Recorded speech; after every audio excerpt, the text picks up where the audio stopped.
Should have gotten the 390X. A ThinkPad 390X.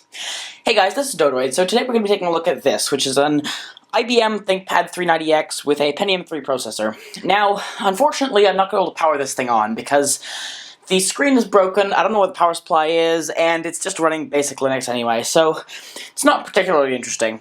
But I did think it'd be interesting to show you around the hardware, to see what sort of a early but not that early ThinkPad looks like. Starting with the keyboard, well, it's a ThinkPad. The keys feel exactly like the keys on every ThinkPad between the original ThinkPad 700 and the 20 series, so really there's not much to say there.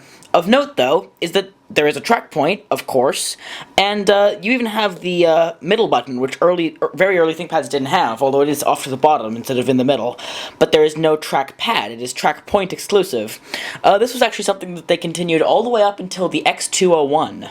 From the front, you can get a real sense for just how thick this laptop is, and, of course, slanted front bottom. It's definitely a ThinkPad. On this side, we have a power slider, which is a staple of early ThinkPads, although this one is significantly better than the one on my 701C. Beside it, we have an S-video connector for plugging into a better-than-composite, but worse-than-anything modern TV. And here we have one of the main reasons I own this laptop, a USB connector. We'll get to that one later.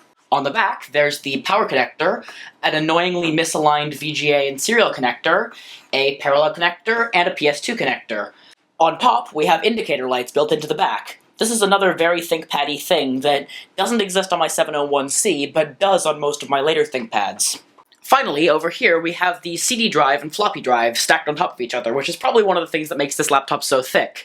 We also have a standard PCMCIA slot from the time, audio connectors, a interesting little spinning volume wheel with numbers on it. Here's a close-up of that little wheel. You can see it's got numbers on it, and it controls your volume. And then over here we've got a modem connector, because of course it's going to have one of those. It's a laptop from the 90s. Now, why do I own this thing? And earlier I said it's because it has a USB connector.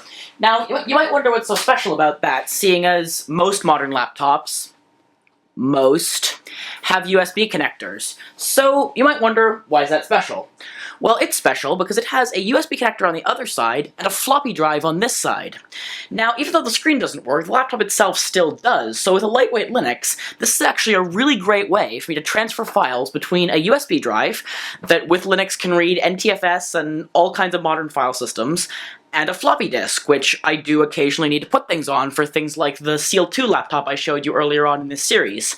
So despite not having a working screen, being kind of huge, and overall not a particularly interesting machine, this is really quite a valuable, useful piece of technology, to me at least. So that was just a quick look at my IBM ThinkPad 390X. Thanks for watching, bye.